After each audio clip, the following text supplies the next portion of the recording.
Start करने से पहले बोलना चाहूँगा कि जो चैनल पे नए हैं प्लीज़ चैनल को सब्सक्राइब कर लीजिए। और एपिसोड की स्टार्टिंग में हम लोग देखते हैं कि एयरशिप के अंदर ब्लास्ट हो जाता है, जिसके कारण फ्यूडल लॉर्ड का बेटा मारा जाता है। तो फ्यूडल लॉर्ड अपने होश खो बैठता है। तो वहाँ पे मिज़ुका आगे आते हैं और वो बोलते हैं लॉर्ड सेंजू को यहाँ से ले जाओ, उनको किसी सेफ लोकेशन पे मूव कर दो, उनकी जान को खतरा हो सकता है। उसके बाद हम लोग देखते हैं वो अपने शिनोबीज के साथ मिलकर वाटर स्टाइल जुस्सू का इस्तेमाल करता है और जहाँ जहाँ पे आग लगी होती है वो सब कुछ बुझा देता है। वहीं दूसरी तरफ हम लोग देखते हैं कतास्की के सर पे हल्की सी चोट लग जाती है, तो शारदा काफी ज्यादा परेशान हो जाते हैं और वो उनको उठाने की कोशिश कर रही होती है। तो कावाकी बोलता है तुम हमारी कैप्टन हो, अगर तुम ही पैनिक करोगी तो हम लोग क्या करेंगे। तो शारदा बोलते हैं एक काम करो, मैं यहाँ पे डॉक्टर कतास्की के साथ रहती हूँ, तुम लोग आसपास का एरिया छान मारो, यहाँ पे कुछ भी तुम्हें अजीब सा दिखता है तो मुझे बताना।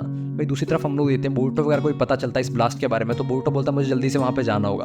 तो कागोरा बोलता है कि मुझे मिजुका के ऑफिस से कांटेक्ट कराओ, लेकिन वो बोलता है कि मिजुका के ऑफिस में अभी भी कोई भी नहीं है। वहीं दूसरी तरफ हम लोग देखते हैं कागोरा अपने सारे गार्ड्स को बोलता है कि तुम लोग वहाँ पे पहुंचो और ब्लास्ट की जांच करो। तो बोरुटो बोलता है कि मतलब जो टेररिस्ट अटैक की इन्फॉर्मेशन मिली थी वो बिल्कुल सही थी, मुझे अभी वहाँ पे निकलना होगा। तो कागोरा बोलता है बोरुटो अगर तुम्हें वहाँ पे जल्दी पहुंचना है तो तुम थंडर ट्रेन का इस्तेमाल करो। और हम लोग देते हैं अपने गार्ड को बोलता है और बोलता है कि तुम थंडर ट्रेन का बंदोबस्त करो जल्दी से। तो हम लोग देते हैं वो जो गार्ड होता है वो थंडर ट्रेन वालों से कॉन्टैक्ट कर ही रहा होता है, तभी उनके सारे कनेक्शन लॉस्ट हो जाते हैं और वहाँ पे बिजली भी चली जाती है। तो वो लोग परेशान हो जाते हैं कि मुझे क्या करना चाहिए। तो बोरुटो बोलता है अब क्या करूँ कागोरा। तो कागोरा बोलता है बोरुटो एक काम करो, तुम्हें अपने हिसाब से जाना होगा, मुझे यहाँ पे नजर रखनी होगी कि यहाँ पे भी कनेक्शन लॉस्ट हो चुका है। तभी हम लोग देखते हैं अचानक से प्रिजन ब्रेक होता है और जो इसारी होता है वो अपने कुछ साथियों के साथ प्रिजन के अंदर घुस जाता है। और हम लोग देखते हैं उसके जो साथी होते हैं वो गार्ड्स वगैरह से फाइट करने लग जाते हैं ब्लॉक 7 के अंदर। तभी हम लोग देखते हैं एक गार्ड जो होता है वो उनसे बच के ऊपर आता है और वो कागोरा को बताता है कि इंट्रूडर घुस गए ब्लॉक 7 के अंदर। तो कागोरा बोरुटो से बोलता है बोरुटो अब तुम्हें आगे जाना होगा, मैं तुम्हारे साथ नहीं चल सकता, मुझे उस प्रिजन को संभालना होगा। तो बोरुटो बोलता है मैं भी तुम्हारे साथ चलूंगा, मुझे पक्का यकीन है शारदा मिसकी और कावाकी वहाँ पे सब कुछ संभाल लेंगे, मैं तुम्हारे साथ है, तुम्हारी हेल्प करूंगा।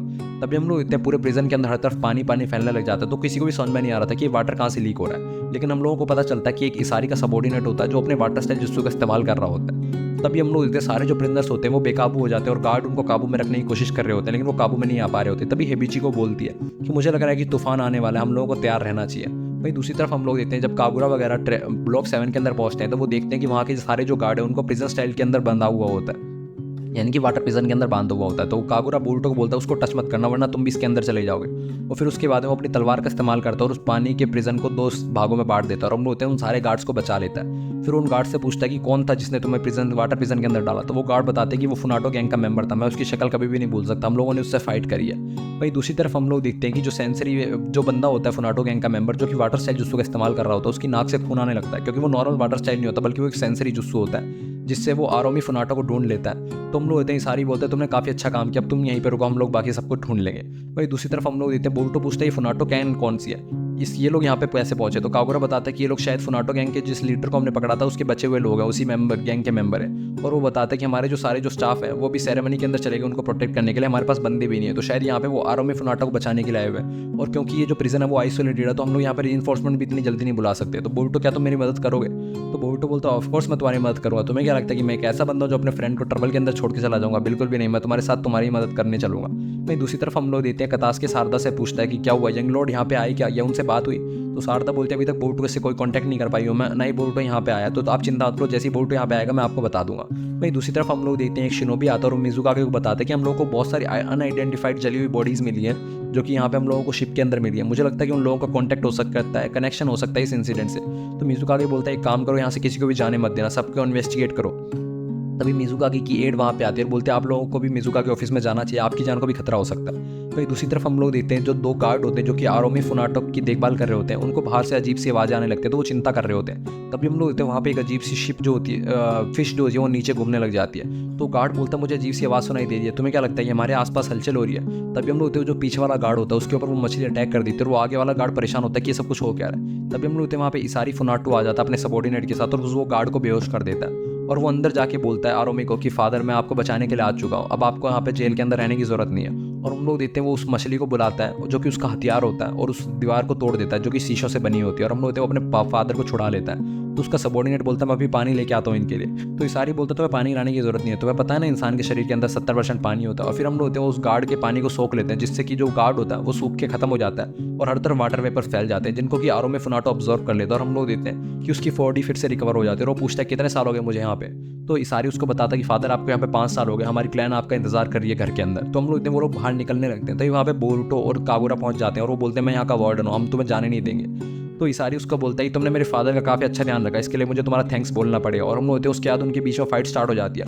तो बोरुटो इसारी के साथ फाइट कर रहा होता है लेकिन जो इसारी का हथियार होता है वो काफ़ी ज़्यादा ताकतवर होता है। तो हम लोग देखते हैं कि जो कागुरा होता है वो उसके हथियार को पकड़ लेता है और उसके गले पे स्वॉर्ड लगा लेता है, लेकिन हम लोग होते हैं उसका जो हथियार होता है वो जिंदा हो जाता है, यानी कि वही वो फिश था जिसने उनके ऊपर पहले अटैक किया था गार्ड के ऊपर। और हम लोग देखते हैं बोरुटो कागुरा को बचाने के लिए उस फिश के मुंह में रासिंगान डाल देता है, लेकिन हम लोग होते हैं वो जो फिश होती है उसके चक्र को ऑब्जर्व कर लेती है और उसके बाद में वो मरती नहीं और फिर भी उनके ऊपर अटैक करने लगती है। तो हम लोग देखते हैं जो कागुरा होता है वो अपने सामने एक मिरर बना लेता है वाटर का, जिससे कि वो फिश जो है उनके ऊपर अटैक ना कर पाए। तो हम लोग देखते हैं उस मिरर को तोड़ने के लिए इसारी उनके ऊपर अपने वाटर स्काई जुसू से अटैक कर देता है, जिससे बोरुटो और कागुरा वगैरह बह के निकल जाते हैं। तो आरोमी उसको बोलता है कि कब तक इन बच्चों से फाइट करते रहोगे, हम लोगों को निकलना होगा। और हम लोग देखते हैं वो लोग जब बाहर निकलते हैं तो एक बोट उन लोगों का इंतजार कर रही होती है और उनके क्लैन मेंबर उनको लेने के लिए आए हुए होते हैं। तभी हम लोग देखते हैं जो इसारी की फिश होती है वो तड़पने लग जाती है। तो इसारी बोलता है तुम्हें उस लीफ वाले बच्चे का चक्रा पसंद आ गया तो मैं दिलाऊंगा, चिंता मत करो। वहीं दूसरी तरफ हम लोग देखते हैं बोरुटो काफी ज़्यादा गुस्से में होता है कि हम लोगों को इतनी आसानी से बात दिया उन्होंने। वहीं दूसरी तरफ हम लोग देखते हैं सारे जो गार्ड्स होते हैं जो कि फुनाटो गैंग के मेंबर होते हैं वो इधर उधर सारे आइलैंड्स पे कब्जा करने लग जाते हैं। और हम लोग देखते हैं फुनाटो गैंग धीरे धीरे करके ओशिमा आइलैंड से लेकर ईस्टर आइलैंड तक हर जगह कब्जा कर लेती है। तो ईस्टर आइलैंड्स की फ्रंट लाइन के ऊपर कुछ गार्ड्स को रखा जाता है और उनका एक बेस बनाया जाता है, लेकिन हम लोग देखते हैं वहाँ पे एक बहुत बड़ी शिप आती है फुनाटो गैंग की और वो बेस को भी खत्म कर देती है। और हम लोग देखते हैं ये सारी न्यूज़ हर जगह फैल जाती है। तो ये बोरुटो आता है और वो सारदा वगैरह से पूछता है तुम लोग ठीक तो हो ना।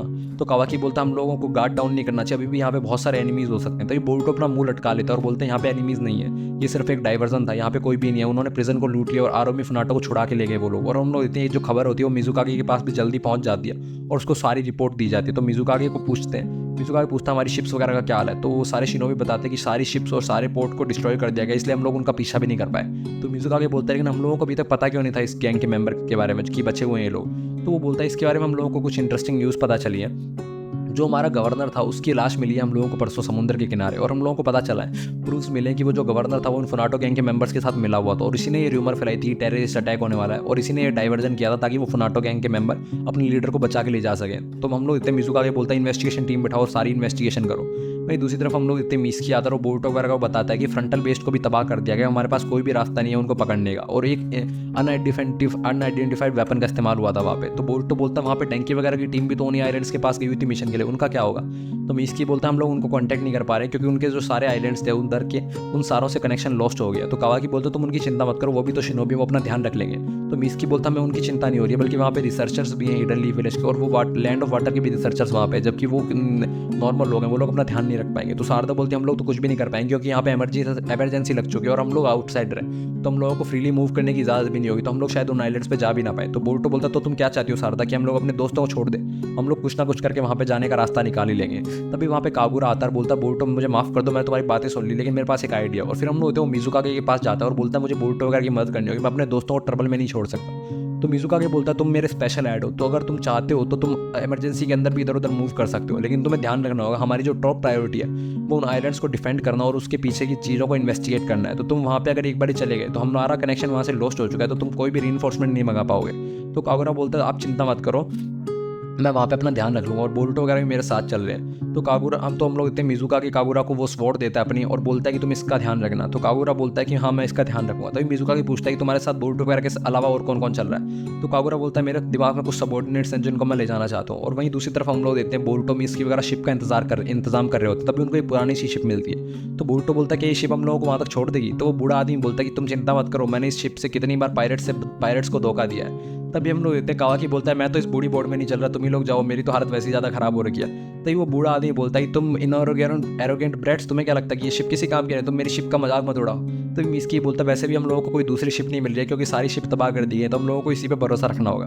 तो बोल्टो बोलता अभी तक कागुरा आया क्यों नहीं, वो अपने सबॉर्डिनेट्स के साथ आने वाला था शायद। तभी हम लोग होते हैं कागुरा के जो सबॉर्डिनेट्स होते हैं वो और कोई नहीं बल्कि बुंटान, हेबिचिगो और क्योहो होते हैं। तो बोल्टो वगैरह उन लोगों को देख के चौंक जाते हैं। तभी बुंटान शारदा से पूछती है और यंग लेडी उचिया कैसी हो, मुझे याद किया कि नहीं। तो शारदा काफी ज़्यादा परेशान हो जाती है उन लोगों को देख कर। बोल्टो बोलता है क्या ये तुम्हारे सबॉर्डिनेट्स है, तुम इनकी बात कर रहे थे, तुम इनको अपने साथ कैसे ले जा सकते हो। तो कागुरा बोलता है कि इनकी स्किल्स काफी ज़्यादा अच्छी है और इनको बहुत सारी सीक्रेट इन्फॉर्मेशन भी पता है पायरेट्स के बारे में जो कि हम लोगों को नहीं पता है। तो शारदा बोलते हैं लेकिन हम लोग इनको ले जाने से तो अच्छा हम लोग खुद ही हैंडल कर लें इस सबको। तो कागुरा बोलता है हमारे पास डिबेट करने का टाइम नहीं है और ये मेरे सबॉर्डिनेट्स, तो मैं इनके ऊपर भरोसा करता हूँ, इसलिए मैं इनको अपने साथ ले जाना चाहता हूँ। तो शारदा बोलते हैं मुझे यकीन नहीं हो रहा कि तुम इन पे इतना ज़्यादा भरोसा करते हो कि तुमने इनको अपने निंजा ब्लेड्स पे वापस दे दिए। तभी हम लोग देखते हैं कि जो क्योहो होता है वो नीचे अपना हथौड़ा मारता है। तो बोल्टो वगैरह चौंक जाते हैं कि इसने हथौड़ा क्यों मारा। तभी क्योहो बोलता है कि यहाँ पे एक पत्थर था नोकीला सा, अगर वो किसी के पैर में चुभ जाता तो शायद किसी को चोट लग जाती, और हम लोग होते वो लोग डर जाते कि ये अपने निंजा ब्लेड से हम लोगों को धमका रहा है। तभी हेबिची को बोलती है कि तुम लोगों को अभी भी कोई कंप्लेंट्स है या फिर नहीं। तभी हम लोग वो जो शिप का ऑनर होता है वो बोलता है जल्दी से बैठ रहे हो कि नहीं बैठ रहे हो, वरना मैं तुम्हारे ऊपर वेटिंग चार्ज भी लगा दूंगा। तो मिस्की बोलता है मुझे लगता है हमारे पास कोई और रास्ता नहीं बचा, हम लोगों को एक्सेप्ट करना होगा ये सब कुछ। और हम लोग देते हैं मिस्की और सारदा कावाकी को जबरदस्ती उस बोट के अंदर ले जाते हैं, जबकि कावाकी चाहता नहीं है खुद। फिर हम लोग देते हैं बोरुतो कागुरा से बोलता है कि मैं तुम्हें पहले ही वार्न कर रहा हूँ, फिर बाद में मुझे तो बोलना कि मैंने तुम्हें बताया नहीं था इनके बारे में। तो कागुरा बोलता है तुम मेरे ऊपर भरोसा रखो बोरुतो। और हम लोग होते हैं वो जो शिप होती है वो चलने लग जाती है उस आइलैंड की तरफ। इसी के साथ एपिसोड खत्म हो जाता है। अगले एपिसोड के लिए बने रहिए हमारे साथ, बाय बाय।